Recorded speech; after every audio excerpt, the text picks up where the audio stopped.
Afghanistan, a land of empires, resistance, and resilience. Since 1918, it has faced foreign invasions, internal upheavals, and endless transformation. Today, we trace a century of struggle, survival, and the unbreakable spirit of its people. Close your eyes and picture Kabul in 1919. The city's lanes are narrow, shaded by plane trees, and alive with bazaars where merchants haggle over silk, spices, and carpets dyed with pomegranate juice. But on the morning of August 19, 1919, a message ripples through these markets. King Amanullah Khan has declared full independence. After the Third Anglo-Afghan War, the Treaty of Rawalpindi recognizes Afghanistan's sovereignty, ending nearly a century of British control over its foreign policy. Overnight, Amanullah stands not merely as emir but as the architect of a bold new destiny. With independence secured, Amanullah embarks on a whirlwind tour of Europe in late 1927, an unprecedented journey. Imagine his entourage arriving in Rome, London, Paris, and Berlin, cameras flashing, curiosity mounting. He studies railways, schools, and modern governments,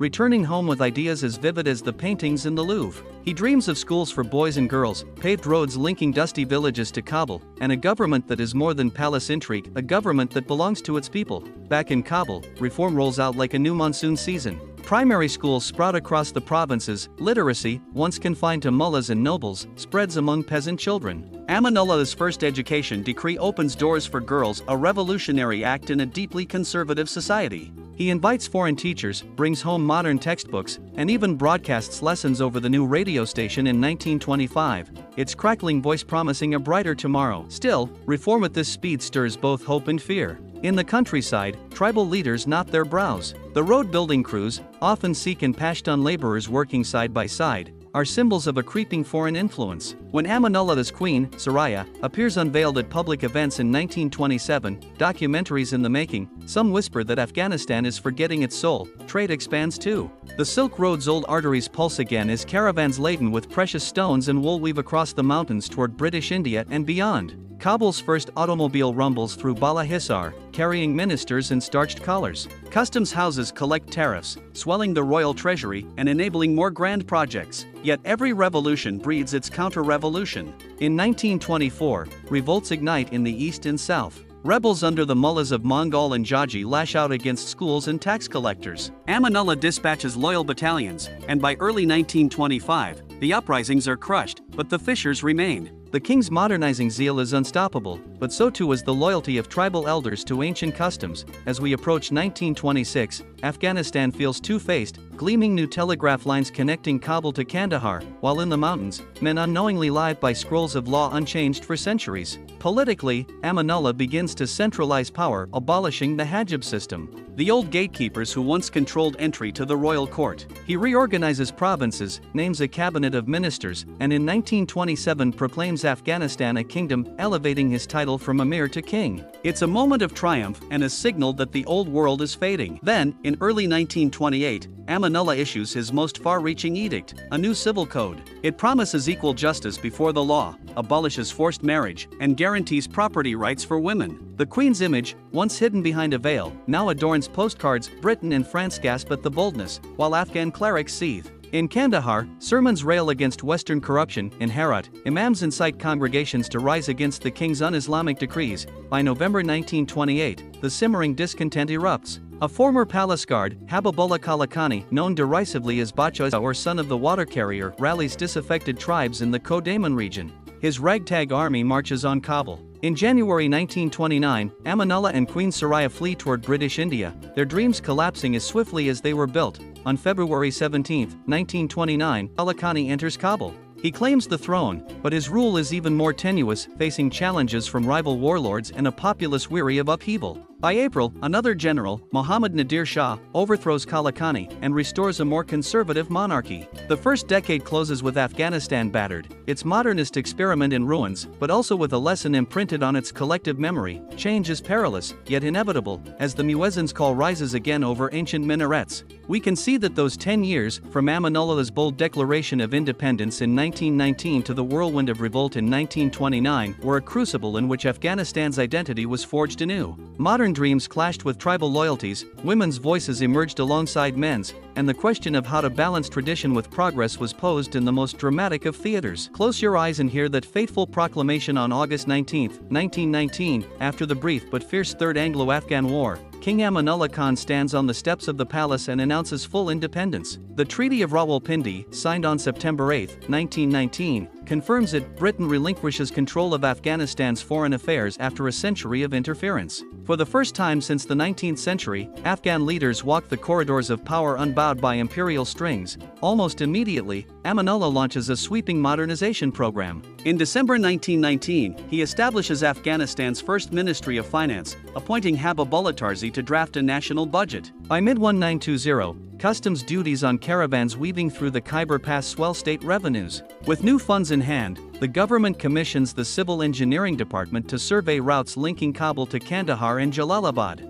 Imagine survey teams of Afghan engineers and Indian cartographers tracing mountain passes by day and sketching blueprints by lanternlight at night. Education becomes a cornerstone. In January 1921, the royal decree opens primary schools in Kabul, Kandahar, Herat, and Mazar-i-Sharif. By 1924, over 30 schools enroll some 5,000 boys, many taught by foreign instructors from Turkey and Egypt. But Amanullah goes further. In September 1921, he decrees that girls may attend newly founded girls' schools. He invites the Iranian educator Mahmoud Tarzi to oversee curricula, blending arithmetic and geography with lessons in health and civics. When Queen Soraya opens the Lycée Franco-Afghan in Kabul that November, she shakes centuries of custom by appearing unveiled and image splashed across European newspapers. Medicine and public health also advance. In 1922, the Kabul General Hospital admits its first patients under Dr. Abdul Qadir, an Afghan physician trained in Istanbul. Smallpox campaigns begin in rural districts, with mobile clinics staffed by Afghan nurses, while mullahs debate whether vaccination conflicts with divine will.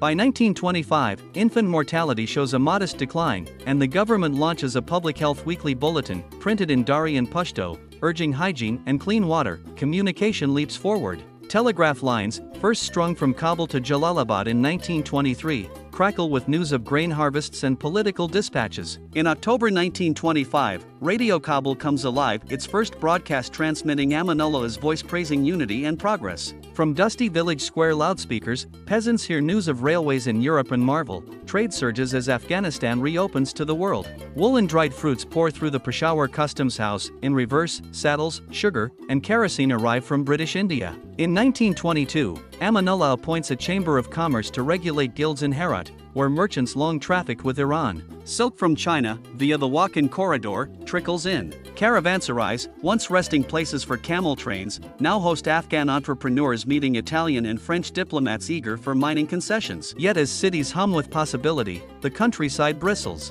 In 1920, the Khost Rebellion erupts. The warrior chief Mullah Musa and his followers in the southeast refuse new taxes in schools. Armed bands overrun government outposts, forcing Kabul to dispatch General Habibullah Ghazi with battalions of Pashtun riflemen. Fierce skirmishes in the Spera Pass last 3 months. Government victory comes at steep cost, hundreds of casualties on both sides and bitter resentment among tribal leaders. That same year, Amanullah summons the Loya Jirga, the Grand Assembly of Elders from every province. In Kandahar's courthouse in June 1924, he presents the first draft of a civil code written by a committee of jurists led by Mahmoud Tarzi and modeled loosely on Ottoman reforms. It promises fair trials, property rights for women, and an end to arbitrary detention. Many delegates, schooled in Sharia, balk at articles limiting polygamy and abolishing forced marriages. But Amanullah, with quiet firmness, insists that gradual implementation will secure long-term unity. By 1926, the capital transforms. Cobblestone streets replace mud lanes, growth spurs an urban housing boom as merchants construct two-story brick homes with tiled roofs.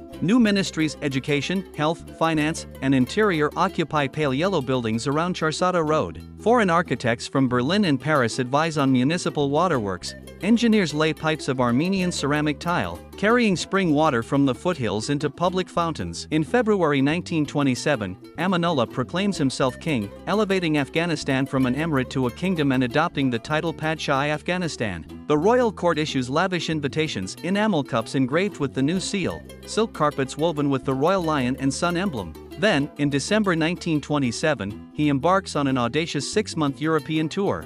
Picture his entourage arriving by train in Vienna, newspapers gush at his lean figure and sharp gaze. In Paris, he meets President Bryant at the Élysée Palace. In London, he inspects the Houses of Parliament. In Berlin, he takes the controls of a warplane at Tempelhof. Everywhere he goes, he sends back reporters' dispatches to Radio Kabul. Queen Soraya's role grows equally symbolic. In March 1928, she establishes the Women's Welfare Society in Kabul, offering sewing classes, literacy courses, and lectures on nutrition. She bans the veil for female attendees of society salons, advocating women's visibility in public life. Afghan photographers capture her portrait alongside her husband. Foreign news agencies syndicate the modern Queen of the East. But every triumph brings its backlash. In May 1928, in Herat's Friday prayers, local imams decry un-Islamic ceremonies at the royal court. In southern provinces, petitions circulate demanding return to true Sharia. Then, in September, Habibullah Kalakani, known derisively as Bachosa or son of the water carrier, rallies disaffected tribesmen in the Kodaman region north of Kabul. His cause: overthrow the alien government that tramples Afghan tradition. By October, Kalakani's forces take the strategic town of Cherekar, severing the main road to the capital. Sporadic fighting erupts on the Bahisar Ridge. Amanullah orders veteran units quartered in Herat to redeploy, but they hesitate, torn between loyalty to tribal kin and obedience to the crown. In November, a convoy bearing Queen Soraya's seal is ambushed. The queen escapes, but public confidence shatters. On January 14, 1929, facing defections within his army, Amanullah abdicates and flees toward British India under cover of darkness. Kalakani enters Kabul on February 17, hoisting his black flag above the palace gates. His reign, however, is chaotic. Rival warlords claim provinces. Commerce grinds nearly to a halt, and the radio station falls silent. But even Kalakani cannot hold power for long. In April 1929, General Muhammad Nadir Shah, a returning ex-minister, unites conservative Pashtun factions and marches on Kabul. By November, Nadir captures the city, executes Kalakani, and crowns himself king.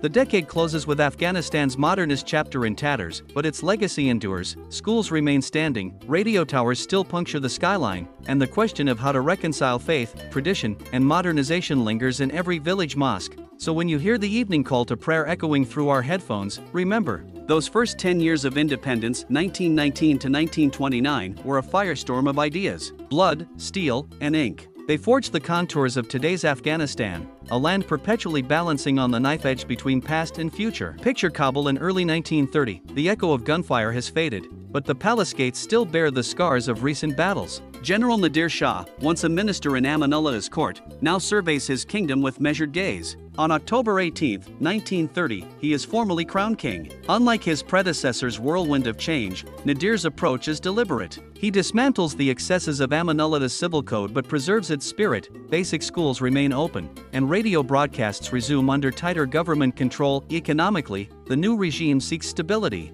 In 1931, Nadir Shah establishes the National Bank of Afghanistan, issuing the Afghani as a unified currency for the first time. Gone are the myriad rupees and tilla coins. Instead, from Kandahar to Mazar, merchants count an Afghani stamped with the royal seal. The currency reform anchors trade and gives Kabul's merchants confidence to rebuild warehouses and caravanserais. Silk rugs, dried fruits, and lapis lazuli flow again through Peshawar and into Iranian markets, buoying state revenues. On the education front, the king balances tradition with necessity. By 1932, primary schools number 60, enrolling some 12,000 boys and a smaller but growing cadre of 2,000 girls. Afghan educators, trained in India and Egypt, begin to replace foreign teachers, and curricula include Dari literature alongside arithmetic. In 1934, Kabul University opens its doors, offering courses in law, medicine, and Islamic theology. The Grand Hall's arches recall mobile mosques, yet within, students pore over modern textbooks, eager to serve a nation that now asks them to be both faithful custodians of heritage and architects of progress. Public health also advances under Nadir's watchful eye. In 1933, the Ministry of Public Health launches a nationwide malaria eradication campaign, distributing quinine rations in southern marshes. By decade's end, the incidence of malaria in the Helmand region drops by nearly half. Smallpox vaccination continues, and new clinics open along the Kabul-Jalalabad road, staffed by Afghan women graduates of the university's nursing program, an achievement unimaginable a decade earlier. Politically, Nadir Shah rules with tempered authority. He maintains the Loya Jirga, inviting tribal elders to Kabul to endorse laws, but he uses it sparingly, wary of its tendency to spark debate he cannot control. Regional governors, drawn largely from powerful Pashtun families, administer provinces with autonomy, yet owe their positions directly to the palace. When tribal unrest flares in Kandahar in 1935 over proposed road tolls, the king dispatches emissaries rather than troops, settling disputes with generous subsidies and by appointing local notables to government posts. In foreign affairs, Afghanistan treads a careful line between British India, the Soviet Union, and the newly independent Persia.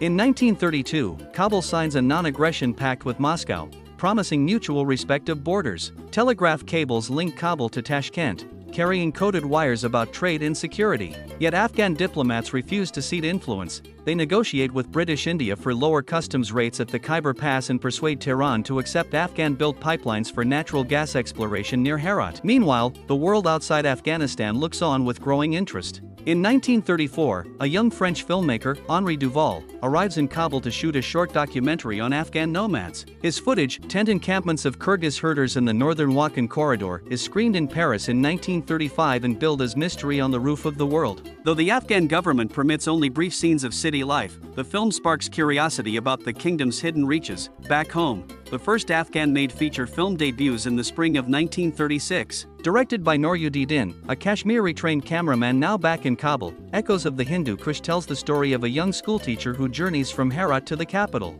Shot in black and white on 35mm stock, its choppy camera work and stilted dialogue betray its nascent status, but audiences flock to the makeshift cinema erected in Balahisar's courtyard, hungry to see their own landscapes on the silver screen. By 1937, radio has become a staple of urban life. Radio Kabul broadcasts daily bulletins of weather, grain prices, and poetry recitals by Hafiz Shirazi. In May of that year, it airs a serialized children's drama about a clever fox and a greedy wolf written by an Afghan woman playwright, Aisha Barmak, who would go on to found Kabul's first theater troupe. Mothers in Kabul and Kandahar tune in on household crystal tube radios, marveling at the voices that fill their homes. Yet modernization never fully reaches every valley. In the mountains east of Jalalabad, road surveys still rely on mule caravans, and in Badakhshan's remote villages, girls remain barred from school. Nadir Shah's son, the young Crown Prince Zahir, tours these regions in 1938, wearing traditional chapan robes, listening to elders over tea. It is a calculated gesture, a signal that the monarchy cares for all its subjects, not just the urban elite. The decade draws to a close with a moment of profound transition.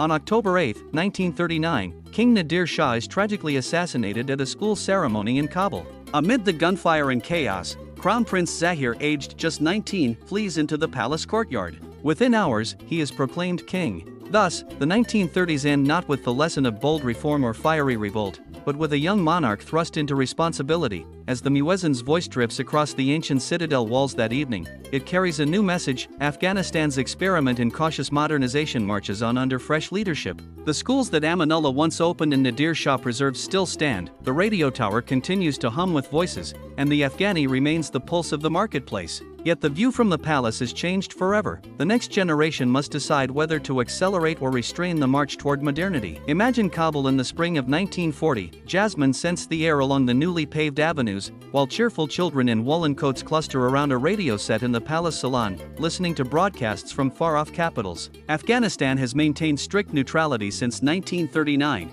But the tremors of war echo through its mountain passes. British and Soviet delegations call repeatedly, seeking transit rights for supplies and troop movements. King Zahir Shah meets them with courtesy and firmness. No foreign boots will trample Afghan soil, he insists, preserving the kingdom's sovereignty. Behind the scenes, the Afghan government quietly reinforces its defenses. In 1941, officers trained in India returned to Kabul and established the Afghan Army Staff College, laying plans for mountain brigades equipped with rifles and mule-borne artillery. Mountain passes are surveyed and mapped with greater precision than ever before, records that will later guide cartographers and road builders alike. Yet beyond the barracks, life goes on. The Lycée Franco-Afghan fills its classrooms, and new primary schools open in Ghazni and Kunduz, enrolling local girls as well as boys. By mid-1942, the war's strain on world markets sends wool and dried fruit prices soaring. Afghan merchants capitalize on demand, exporting record shipments of lambskins to Britain and raisins to the Soviet Union. Caravanserais bustle with traders, and customs receipts into the royal treasury swell accordingly. The Ministry of Finance, under the steady hand of Prime Minister Mohammad Hashim Khan, uses the surplus to finance a nationwide road program. Narrow motorways now link Kabul to Kandahar and Herat by 1944, replacing treacherous mule tracks. Culturally, the 1940s saw the flowering of Afghan arts. In 1943, Kabul's Royal Theatre Company stages its first full-length play, an adaptation of a classic Persian poem, on a makeshift stage in the palace courtyard. Poets and painters gather at the Women's Welfare Society salons, founded by Queen Humaira Begum, discussing literature and music long into candlelit evenings. Traditional tabla rhythms blend with Western piano melodies at public concerts, symbolizing a society eager to honor its heritage while exploring new forms. On the diplomatic front, Afghanistan dispatches its first ambassador to Washington, D.C., in early 1944. Though distant, the United States takes notice of this small mountain kingdom, intrigued by its strategic location and its demonstrated neutrality. At home, Afghan newspapers print translated dispatches from American correspondents,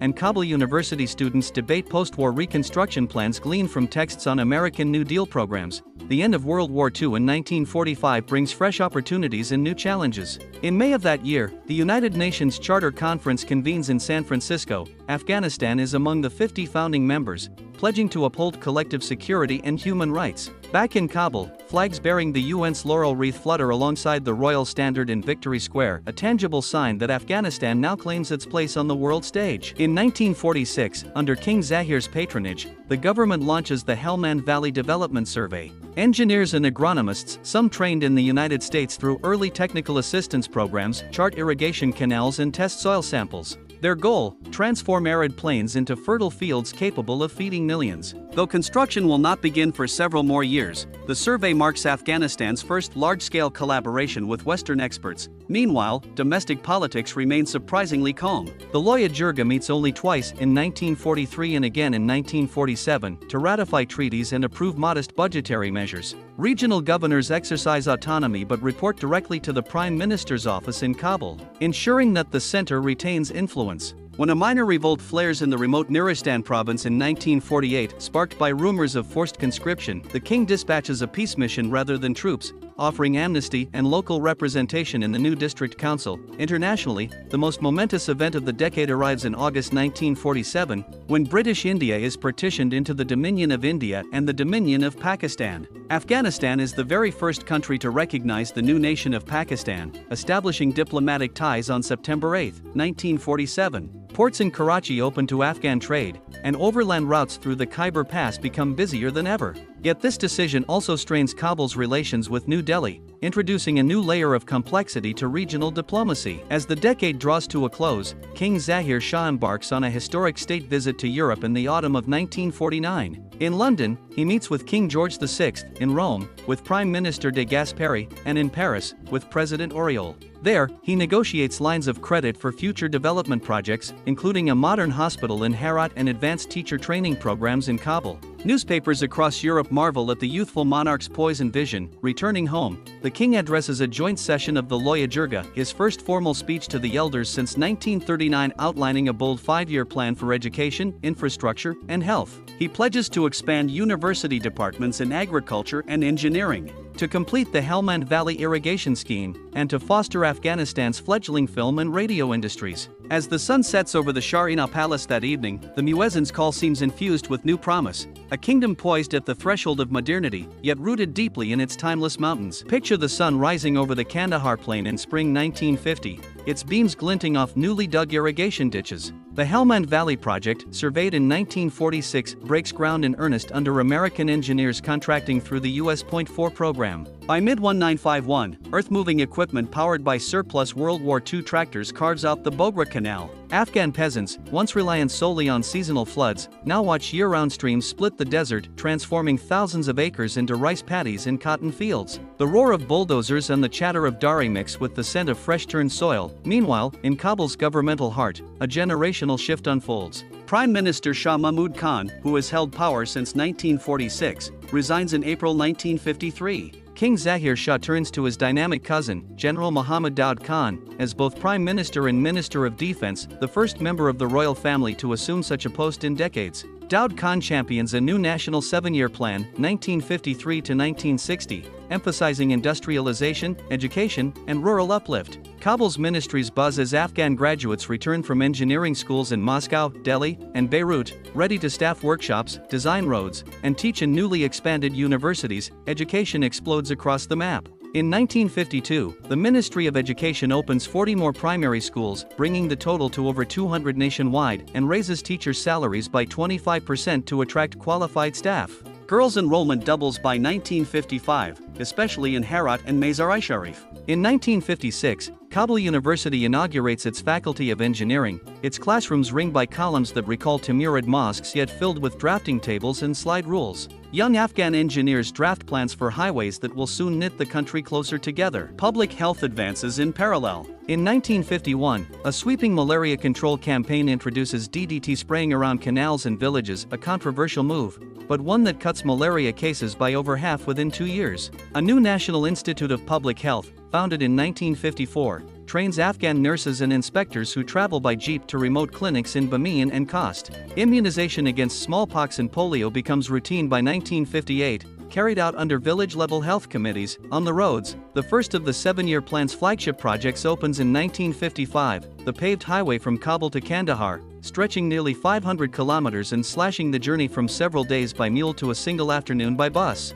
Motorists marvel at tunnels cut through the Spin-Gar Mountains and steel-reinforced bridges spanning high mountain streams. Service stations with tea-stained marquees appear at 20-kilometer intervals, a symbol of Afghanistan's new mobility. In foreign affairs, Afghanistan masterfully plays two sides. From 1951 onward, U.S. aid through .4 totals over $140 million, funding canals, clinics, and cotton gin factories. Yet in 1955, Daud Khan negotiates a Soviet loan of nearly $100 million to build the Kabul-Kandahar Railway Survey and to expand power plants in Jalalabad. Afghan diplomats shuttle between Washington and Moscow, insisting on strict non-alignment even as both superpowers court Kabul's cooperation. This stance earns Afghanistan a seat at the Bandung Conference in Indonesia in 1955, the first time its leaders speak as equals among newly independent nations. They champion a third way between East and West, hoping to secure aid without sacrificing autonomy. Culturally, the decade hums with vitality. In 1953, Kabul's Radio Afghanistan launches a nightly music program,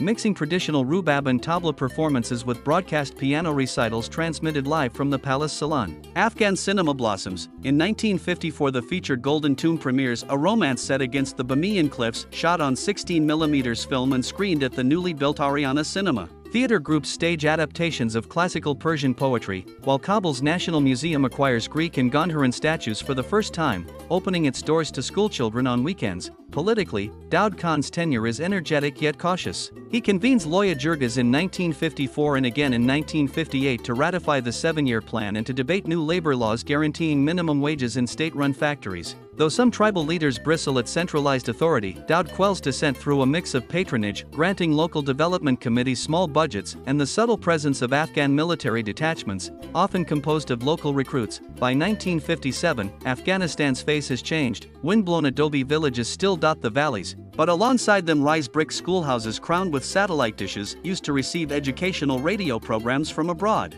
The Afghani holds steady against foreign currencies, its stability a point of national pride. Cotton mill smokestacks in Kandahar and Herat signal the first strides toward an industrial economy. As the decade winds down, on December 27, 1959, Afghanistan celebrates the completion of the Bogra Canal, a festival in Lashkar Ghazi's rice farmers and wrist-deep water, planting paddies under the cascade of new water flows. King Zahir Shah and Prime Minister Daud Khan preside over the ribbon cutting, their smiles reflecting in the canal's mirror-flat surface. It is a moment of triumph, a testament to 10 years of calculated vision, yet even as celebrations resound, the seeds of future challenges are sown. Rapid urbanization in Kabul strains water supplies, political elites debate land reform laws, and the balance between East and West grows ever more delicate. But for now, as the muezzin's call drifts over the glittering canal waters, Afghanistan stands transformed, its people neither merely custodians of the past nor blind adopters of the new, but architects of a path uniquely their own. Picture Kabul in the crisp dawn of 1960, the sun glinting off the newly completed Tupan-Shir Highway,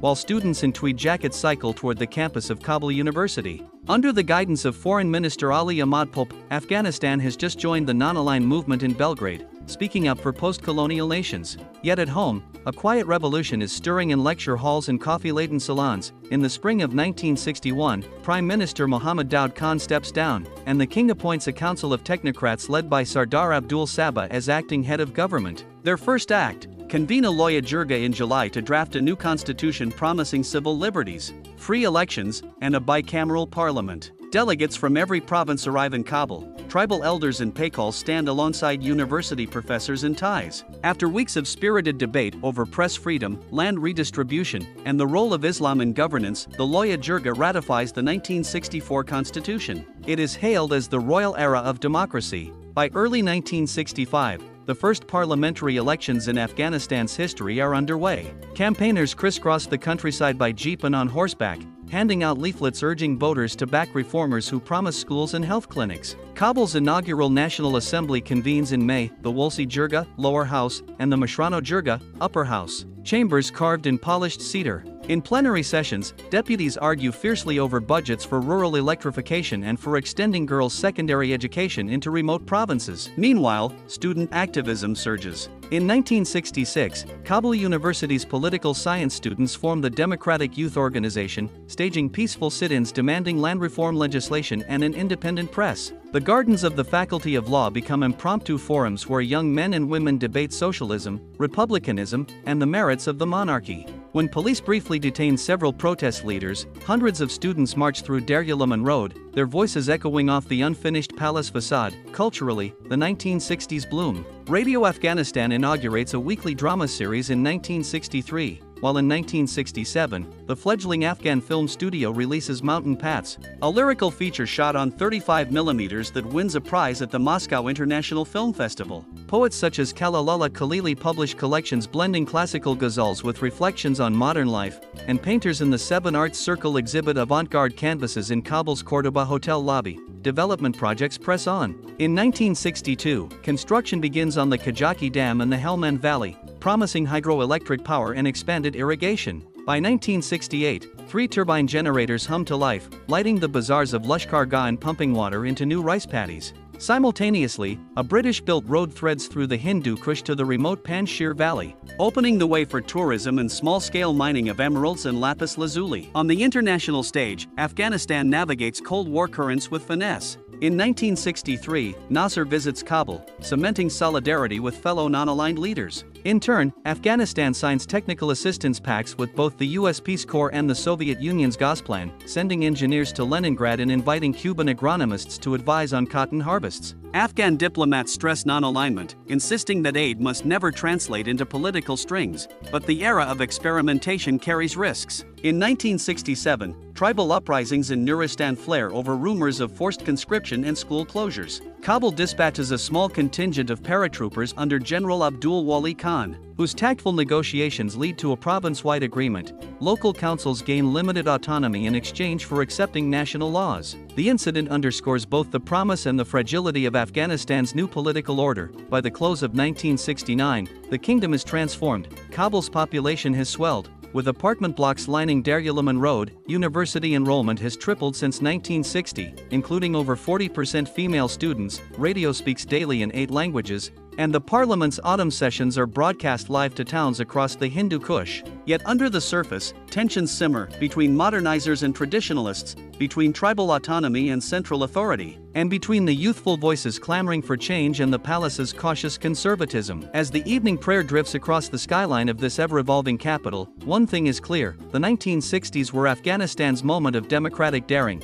a time when words walked out of lecture halls and into the streets, shaping the nation's future in ways both hopeful and uncertain. Dusty Afghan-built buses navigate potholed avenues, while students still discuss constitutional freedoms in the university quad. Yet beyond the capital, the cracks in the decade's optimism begin to show. Grain harvests falter under drought, foreign aid slows as superpowers grow wary, and tribal districts bristle at new taxes. On July 17, 1973, the balance snaps. In a swift palace coup, General Muhammad Daud Khan, once prime minister, now cousin to King Zahir, seizes power while the monarch is abroad. The radio in Kabul crackles with the announcement: the monarchy is abolished, and Afghanistan is proclaimed a republic. Daud installs himself as president, promising bread, work, and freedom. His early measures are bold. He dissolves the royal family's privileges, curbs the privileges of hereditarily appointed governors, and preaches nationalist unity. Yet Daud's rule grows more authoritarian by 1974. He abolishes political parties, clamps down on the press,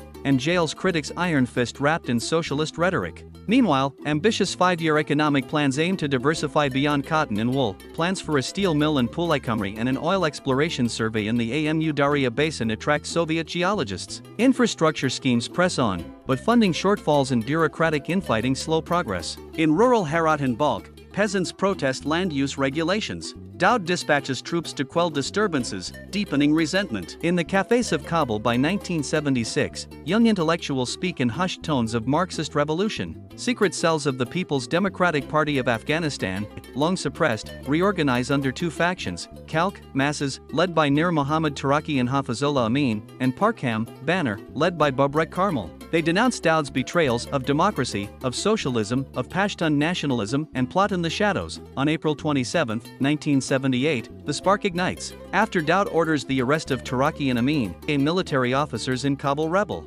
Tanks roll through the city, helicopters strafe the presidential palace on the evening of April 27. By dawn of April 28, President Daoud and his family lie dead, and the PDPA declares the Sore Revolution, naming Taraki head of state. The People's Democratic Republic of Afghanistan is born. The early months of PDPA rule surge with radical reforms. In August 1978, the Revolutionary Council issues land redistribution decrees. Large estates in the north and irrigated plains are seized and parceled to peasants. A new literacy campaign mobilizes urban youth brigades to teach reading in Dari and Pashto. The regime restricts polygamy, enforces secular family laws, and curbs the power of religious courts, changes that astonish Kabul's intellectuals but inflame rural clergy. Peasant reactions are swift and fierce. In Lagman and Kunar provinces, uprisings by Mujahideen bands erupt by late 1978, armed resistance fueled by imams denouncing godless communism. The regime responds with mass arrests and aerial bombardments of mountain villages. By early 1979, the countryside is ablaze, guerrilla bands swell, Soviet military advisors arrive in growing numbers, and the PDPA's Khalqa-Parkam split deepens factional purges in Kabul. On September 14, 1979, Taraki is ousted and murdered on Amin's orders in the palace basement. Amin takes power, promising to crush the insurgency within months. Instead, he alienates both Soviets, who distrust his volatility, and Afghan moderates, who fear his brutality. Dissent within the PDPA grows as Amin's security forces arrest and execute thousands, including many Parkam members. The final act unfolds on December 27, 1979. Under cover of night, Soviet special forces storm the Tajbeg Palace outside Kabul. President Amin is killed, and Babrek Karmal, a Parkam leader, is installed as head of state. The Red Army rolls beyond the city into the provinces, deploying airborne divisions into the Panjshir and Zadran valleys. Operation Storm 333 marks the start of a full-scale Soviet intervention, a watershed that will embroil Afghanistan in a decade of foreign occupation and guerrilla warfare. By the close of 1979, Afghanistan's hopes for self-determined modernization lie in ruins. The abrupt shifts, from monarchy to republic to socialist state, have fractured society. Urban elites alienated, peasants enraged, communists divided, and foreign troops entrenched. Radio Kabul broadcasts propaganda in Dari, Pashto, Russian, and even English, imploring unity against imperialist enemies. But in mosques and mountain caves, Mujahideen leaders like Ahmad Shah Massoud and Gabudin Hekmatyar organize resistance cells, laying the groundwork for the long war ahead. As the muezzin's call mingles with the rumble of Soviet convoy engines, one truth emerges: the decade of 1970 to 1979 reshaped Afghanistan more profoundly than any before. In these 10 years, revolutions toppled kings, ideologies clashed, and outside forces cast a long shadow over the land's fate. The Grand Boulevard of Daryalamon is lined with sandbagged checkpoints, armored Soviet vehicles patrol beside crumbling facades, and in the palace courtyards, PDPA cadres chant promises of reform even as the roar of distant guns never fades. The Soviet invasion of December 1979 has hardened into a full-scale occupation.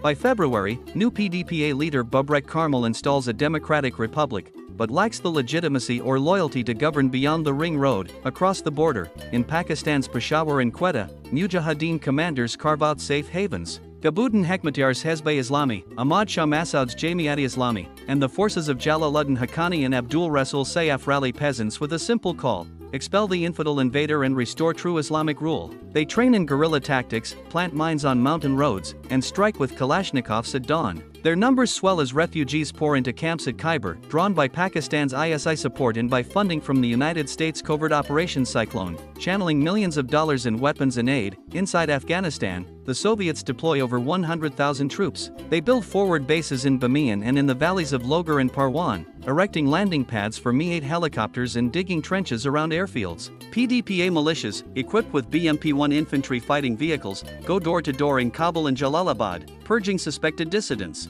A literacy campaign poster in Dari, read to save Islam, hangs alongside a mural of a Soviet tank crushing bandits. Yet rural districts remain beyond their grasp. By 1982, the war's humanitarian toll becomes clear. 500,000 Afghans lie dead or wounded, more than 3 million refugees crowd Pakistan and Iran, entire villages in Kunar and Nuristan lie in ashes. In Kabul's hospitals, doctors trained under Nadir Shah now operate by candlelight, treating shrapnel wounds and frostbite. The Afghan economy contracts sharply, factories shutter, carpets go unsold, and the Afghani plummets. Behind the scenes, politics shift. In May 1986, Mikhail Gorbachev's glasnost in perestroika reached the Politburo in Moscow. Babrak Karmal is sidelined. Defense Minister Mohammad Najibullah, formerly head of the secret police, takes power. He unveils the National Reconciliation Policy, cease hostilities, convene a Loya Jirga of tribal elders, and draft a new constitution guaranteeing Islam as state religion. Kabul streets briefly bloom with yellow jasmine,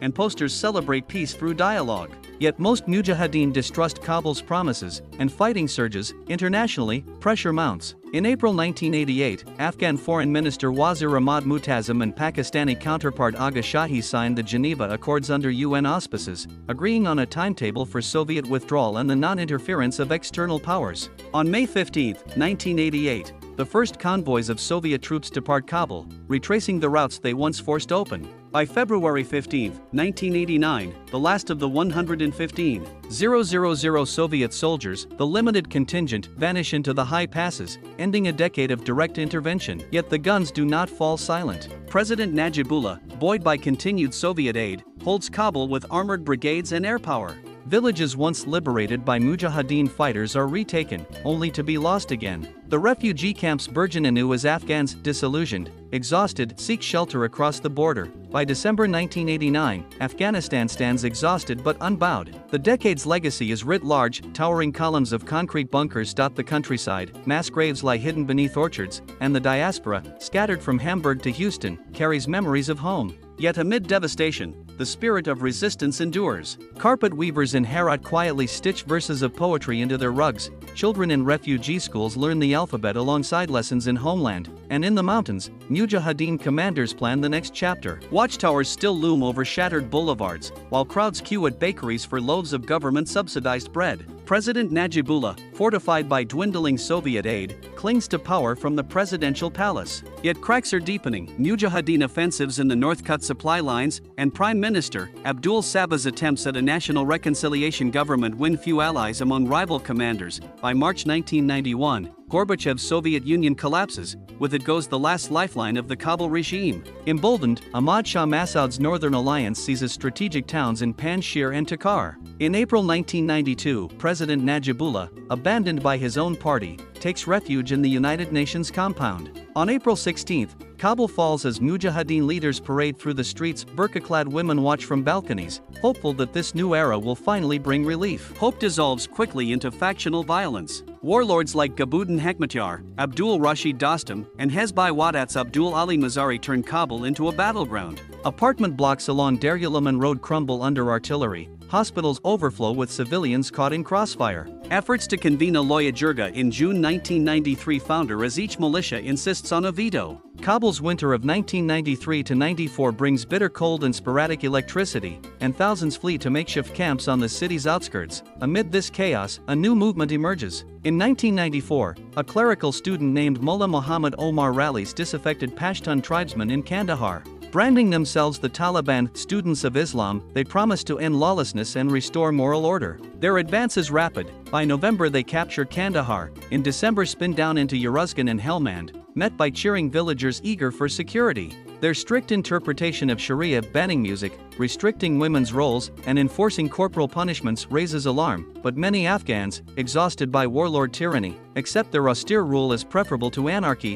In 1995, the Taliban press northward. Kandahar's governor surrenders, Lashkargah falls, Herat siege ends with the flight of Sunni alliance forces. By September 1996, Taliban fighters encircle Kabul. On September 27, they seized the capital, declaring the Islamic Emirate of Afghanistan. President Burhanuddin Rabbani and Massoud retreat to Panjshir, forming the Northern Alliance once again. Under Taliban rule, Kabul streets empty at prayer times, girls are expelled from schools, and the Ministry for the Promotion of Virtue and Prevention of Vice enforces strict dress and behavior codes. Internationally, Afghanistan becomes ever more isolated. Only Pakistan, Saudi Arabia, and the United Arab Emirates recognize the Taliban government. Humanitarian agencies struggle to deliver aid amid sanctions and a crumbling economy. In winter 1997-98, famine stalks villages in the northeast. UN convoys negotiate daily with rival factions for safe passage. Journalists smuggle out reports of public executions and the destruction of ancient Buddha statues in Bamiyan, sparking global outrage. By 1998, the Taliban consolidate control over two-thirds of the country, but a brutal schism divides them and their adversaries. Ahmad Shah Massoud's Northern Alliance holds the Panjshir and Badakhshan provinces, mounting guerrilla counterattacks each spring. Dostum's Uzbek militias control Mazar-i-Sharif. Hekmatyar's forces lurk in Logar. Kabul remains under Taliban patrols, its martyrs' cemetery doubling as a site for executions and public floggings. The decade closes in 1999 with an uneasy stasis. The Taliban's rigid theocracy endures in the south and west. Northern Alliance pockets persist in the mountains. Peace talks brokered by the United Nations in Geneva collapse as neither side will yield ground. Meanwhile, young Afghans grow up knowing only war and repression. Girls teach themselves to read in secret, boys train in camp compounds, families pray every dawn for deliverance. As the muezzin's call echoes through the minaret of Jam at dusk, we glimpse a nation fractured yet unbroken, a land where centuries of tradition collide with the harsh demands of ideology, and where ordinary people cling to hope amid near-constant turmoil. Sandstorms whip across Salan Pass, while in the city's quieter corners,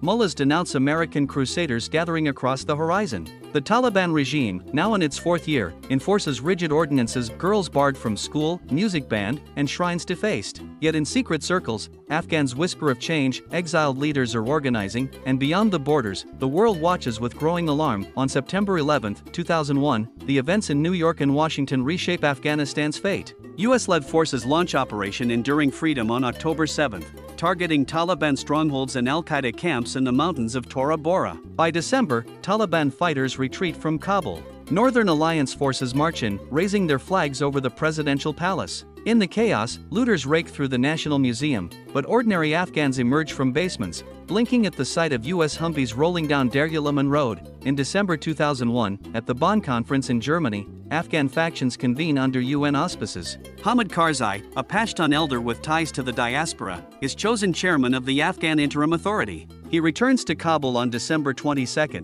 greeted by cheering crowds and the flutter of multicolored banners. The interim government broadcasts its first radio address on Radio Kabul's reopened frequencies, promises of a new constitution, free elections, and the return of girls to classrooms. Early in 2002, Karzai's team launches the Disarmament, Demobilization, and Reintegration (DDR) program. Former Mujahideen commanders reluctantly hand over heavy weapons in exchange for cash stipends. NATO troops patrol city streets to deter factional violence. Meanwhile, the United Nations Assistance Mission in Afghanistan, UNAMA, supervises the reopening of primary schools. By mid-2002, over 1.5 million children, half of them girls, fill classroom benches in Kabul, Kandahar, and Herat. In June 2002, Afghanistan's first multi-party Loya Jirga in half a century ratifies a transitional constitution. It enshrines Islam as the state religion, guarantees women's rights under Sharia, and establishes a presidential system with a bicameral National Assembly. Karzai is named interim president.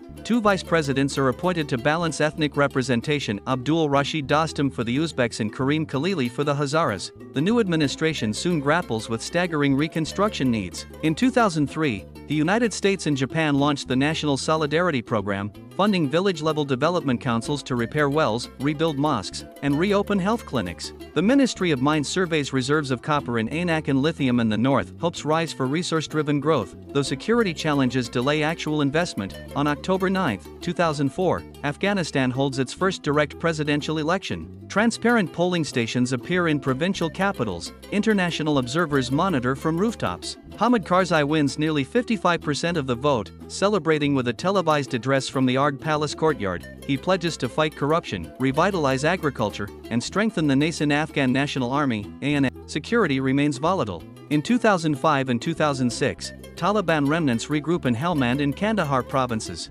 exploiting porous borders with Pakistan's tribal areas. NATO's International Security Assistance Force, ISAF, expands beyond Kabul, deploying German, Canadian, and Dutch battalions to stabilize the south.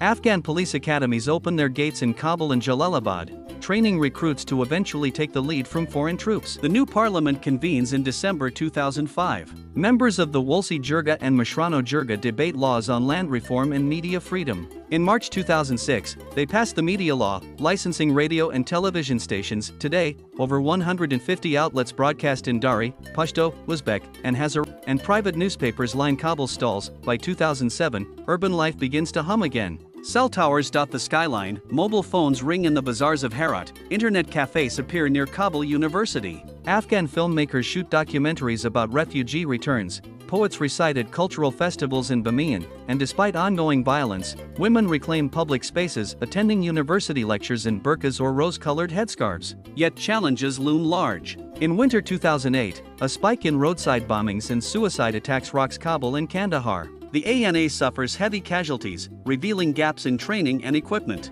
International donors pledge over $35 billion at the 2009 London conference, earmarked for security, governance, and education, but Afghans worry that aid dependence undermines sovereignty. On August 20, 2009, Afghanistan holds its second presidential election. Karzai's re-election is marred by allegations of widespread fraud. The Electoral Complaints Commission orders a runoff.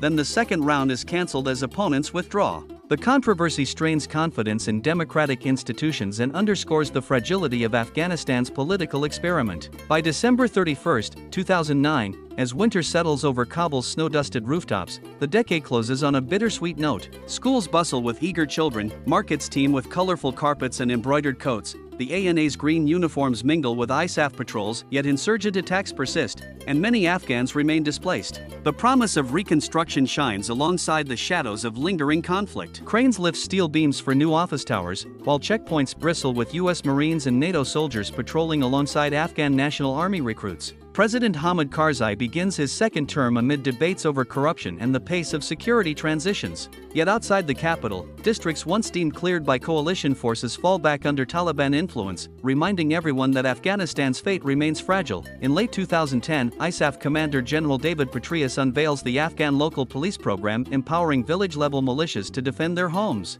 Some communities welcome the initiative, seeing immediate security gains. Others worry about factional abuses and long-term accountability. Across Helmand and Kandahar provinces, British and Dutch battalions hand over patrol bases to ANA units, who test their mettle against renewed Taliban offensives. By 2011, Afghan voices grow louder. Young radio producers launch independent stations in Herat, Mazar-i-Sharif, and Jalalabad, broadcasting women's rights programs and tolerant interpretations of Islam alongside local news. Kabul University students revive political clubs, debating constitutional reform and the role of warlords in post-2001 politics. In August 2011, the death of Osama bin Laden in nearby Pakistan jolts the region. Taliban spokesmen scramble to claim distance, while Afghan leaders vow to press on with reconstruction. The next 2 years witness a gradual drawdown of foreign troops. In 2013, President Karzai brokers the Bilateral Security Agreement, BSA, with the United States, setting terms for a residual 10,000 strong force beyond 2014.